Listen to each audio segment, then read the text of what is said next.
नमस्कार प्रिय छात्र और छात्राएं, एक विशेष जानकारी। मेरा कहना ये है कि एक ही पैसेज पर आपको 2 स्पीड दी गई है, 40 और 60 की। तो पहले पैसेज की होमवर्क करें और व्हाट्सएप के माध्यम से जांच कराएं। फिर उसकी 10 बार प्रैक्टिस करने के बाद आप 40 की स्पीड को मेंटेन करें, फिर 60 की स्पीड करें और इसी प्रकार आगे बढ़ते रहें। धन्यवाद।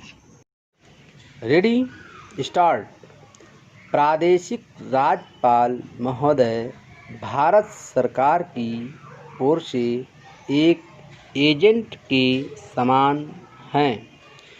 उनके अधीन जुडिशल और एग्जीक्यूटिव दोनों विभाग हैं, जिनकी अपीलें उन्हीं के पास जाती हैं और जो कुछ निर्णय वो कर देते हैं वो फिर नहीं बदलता। अगर वो कोई नियम जारी करना चाहते हैं तो वो बिना प्रादेशिक काउंसिल की स्वीकृति के उनको ऑर्डिनेंस की सूरत में लागू कर देते हैं।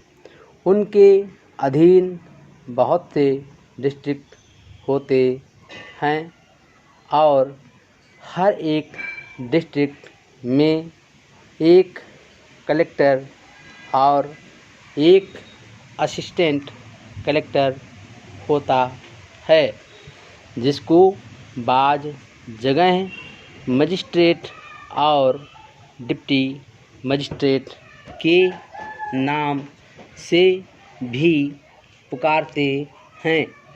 यह अधिकारी वर्ग आवश्यकतानुसार रियासतों और अन्य सूबों में डेपुटेशन पर भेज दिए जाते हैं और अवधि समाप्ति पर फिर वापस बुला लिए जाते हैं।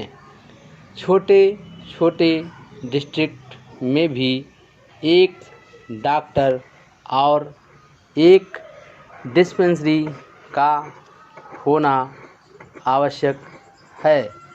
डॉक्टर का यह काम है कि जितने रोगियों को देखें उनकी नाम रजिस्टर में लिखें और साल भर के बाद एक रिपोर्ट अपने अफसर के पास भेजें। जब कभी गवर्नर साहब किसी डिस्ट्रिक्ट का दौरा करते हैं तो वहाँ के अफसरों के अतिरिक्त बड़े बड़े जेंटलमैन उनका स्वागत करते हैं और रिपोर्टर साहबान लेक्चर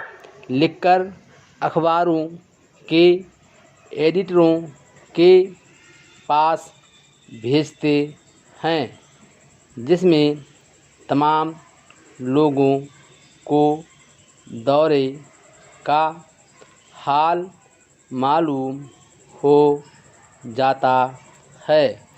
प्रत्येक देश का विधान वहाँ की जनता के अधिकारों का वो पवित्र घोषणा पत्र है जिसके द्वारा वो स्वयं शासित होती है और अपने अपने अधिकारों का उपयोग भी करती है।